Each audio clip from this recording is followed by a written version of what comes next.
இந்தியாவுக்கும் இங்கிலாந்துக்கும் மேட்ச் என்றாலே இந்த முறை என்ன வம்பு செய்ய போகிறார் அவர் என்கிற கேள்வி பலருக்கு எழும். அவரை பிடிக்காதவர்களுக்கு கூட அவருடைய பந்து வீச்சின் ஸ்டைல் என்பது பிடித்திருக்கும். எதிரணி பேட்ஸ்மேனை இரண்டு கைகளால் ஓங்கி அடிப்பது போல இருக்கும் அவருடைய ஆக்ஷனை நாமும் பல முறை முயற்சி செய்து பார்த்திருப்போம். அதே போல பேட்டிங் இறங்கினாலும் பந்தை அதிரடியாக பவுண்டரிக்கு அனுப்பி விடுவார். இல்லையென்றால் பந்தை விரட்டி அவுட் ஆகி விடுவார். சிறந்த ஆல்ரவுண்டருக்கான கணக்கு அவரிடம் இல்லை என்றாலும் வெற்றிக்கு தேவையானவற்றை தன் அணிக்காக செய்து கொடுப்பவர்தான் ஆண்ட்ரூ ஃபிளின்டாஃப். 1977 டிசம்பர் 6 லங்காஷையர் உள்ள பிரெஸ்டனில் பிறந்தவர்தான் ஆண்ட்ரூ ஃபிளின்டாஃப். அவருடைய தந்தை காலின் பிளம்பர் மற்றும் தொழிற்சாலை பராமரிப்பு பணியாளராக பணியாற்றியிருக்கிறார். அது மட்டுமல்லாது லங்காஷையர் 2ஆம் டிவிஷன் கிளப் அணியின் கேப்டனாகவும் இருந்திருக்கிறார். ஆண்ட்ரூ ஃபிளின்டாஃப் பள்ளியில் படிக்கும்போது அண்டர் 11, அண்டர் 15 பள்ளி அணிக்காக விளையாடியிருக்கிறார். இதனையடுத்து அவருடைய 16வது வயதில் பள்ளி படிப்பை விட்டுவிட்டு முழுமையாக கிரிக்கெட்டில் கவனம் செலுத்த தொடங்கினார். இங்கிலாந்தின் அண்டர் 19 அணியில் 2.5 வருடங்கள் விளையாடினார்.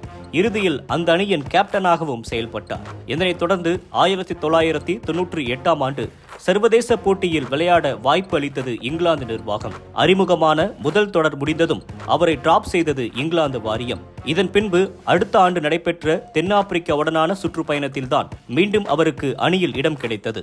அதற்கு முக்கிய காரணம் லங்காஷையர் அணிக்காக அவர் விளையாடிய ஒரு போட்டிதான். 135 ரன்களை விளாசினார்.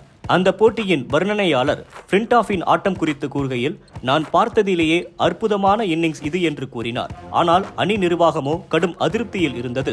உடற்தகுதியில் அவர் சிறப்பாக இல்லை, அதேபோல் உடல் எடையிலும் அதிகமாக இருந்தார். தொடக்கத்தில் பேட்டிங் மற்றும் பவுலிங் இரண்டிலுமே பெரிதாக சோபிக்கவில்லை. 19 இன்னிங்ஸில் விளையாடி 259 ரன்களையும் 13 விக்கெட்டுகளை மட்டுமே எடுத்தார். 2001 இந்தியாவிற்கு சுற்றுப்பயணம் மேற்கொண்ட போது ஃபிளின்டாஃபிற்கு அது இன்னும் கடினமான ஒன்றாக அமைந்தது. அந்த டெஸ்ட் தொடர் முழுவதுமே 8 ரன்களை மட்டுமே எடுத்திருந்தார். இது போன்ற மோசமான ஆட்டம்தான் அவருடைய வளர்ச்சி பாதைக்கு விதையாய் வித்திட்டிருக்கிறது என்று சொல்லலாம். அதே சுற்றுப்பயணத்தின் கடைசி ஒருநாள் போட்டி மும்பையில் நடைபெற்றது.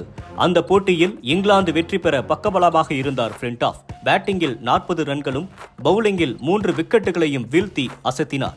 இறுதி ஓவரில் 11 ரன்கள் எடுத்தால் வெற்றி என்று இருந்த நிலையில் ஜெகவல் ஸ்ரீநாத் பேட்டிங்கில் நின்றார். ஃபிளின்டாஃப் கடைசி ஓவரில் 5 ரன்களுக்கு பந்து வீசி இங்கிலாந்தை வெற்றி பெற செய்தார். அப்போது அவர் டி ஷர்ட்டை அவிழ்த்து கொண்டாடியது பெரும் சர்ச்சையானது. அப்போதைய இந்திய அணியின் கேப்டனாக இருந்த சௌரவ் கங்குலி அதை மிகவும் பர்சனலாக எடுத்துக்கொண்டார் என்பது அனைவரும் அறிந்ததே. இதனை அடுத்து ஃபிளின்டாஃப் பேட்டிங்கில் கலக்க தொடங்கினார். நியூசிலாந்துடனான டெஸ்ட் மேட்சில் முதல் சதத்தை பூர்த்தி செய்தார். அடுத்தடுத்து பேட்டிங்கில் நல்ல ரன்களை அடித்து வந்தவர் பந்து வீச்சிலும் சிறப்பான ஆட்டத்தை வெளிப்படுத்த வேண்டும் என தன்னுடைய ஆக்ஷனை மாற்றிக்கொண்டார். 2004 ஃபிளின்டாஃபுக்கு சிறந்த ஆண்டாக அமைந்தது. நியூசிலாந்து மற்றும் மேற்கிந்திய தீவுகள் அணிக்கு இடையிலான 2 தொடர்களையும் இங்கிலாந்து ஒயிட் வாஷ் செய்தது.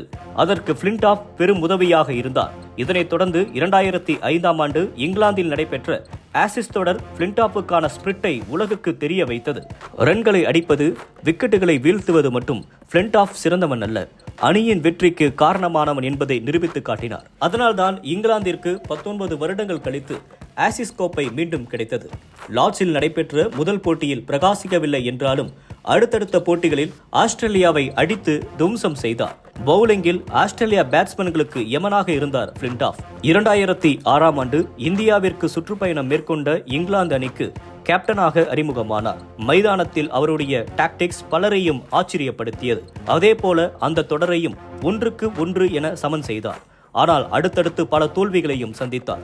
அதில் மோசமான ஒன்று ஆஸ்திரேலியாவில் நடைபெற்ற ஆசிஸ் தொடரில் ஒரு போட்டியில் கூட வெற்றி பெறாமல் படுதோல்வி அடைந்ததுதான். அதனைத் தொடர்ந்து 2007 உலகக்கோப்பையில் குடிப்பழக்கத்தால் சர்ச்சையில் சிக்கிக் கொண்டார். அதன் பின்பு துணை கேப்டன் பதவியிலிருந்து விலகினார். தன்னுடைய பயணத்தில் பல இன்ஜுரிகளால் அவதிப்பட்டவர். 2009 ஆஸ்திரேலியாவுடனான டெஸ்டில் தான் கடைசியாக விளையாடினார். அதன் பின்பு 2010 அனைத்து விதமான கிரிக்கெட் போட்டிகளில் இருந்தும் ஓய்வை அறிவித்தார். அதன் பின்பு 2012 தொழில்முறை பாக்சராக அறிமுகமானார். அமெரிக்க பாக்சரான ரிச்சர்ட் டாசனை வீழ்த்தினார். கிரிக்கெட்டில் மட்டும் ஆல்ரவுண்டராக இல்லாமல் பாக்ஸிங், டிவி ஹோஸ்டிங், ரேசிங் என அனைத்திலும் கலக்கினார். 2022 நடைபெற்ற டாப் கியர் என்னும் கார் ஷோவில் காரை ஓட்டும்போது விபத்து ஏற்பட்டது. அதில் ஏற்பட்ட காயத்தால் முகத்தில், முதுகில் என்று பல இடங்களில் எலும்பு முறிவு ஏற்பட்டது. தற்போது பல்வேறு சிகிச்சைகளுக்கு பின்பு முகத்தோற்றமே மாறி மீண்டு வந்திருக்கிறார் ஆண்ட்ரூ பிளின்டாஃப்.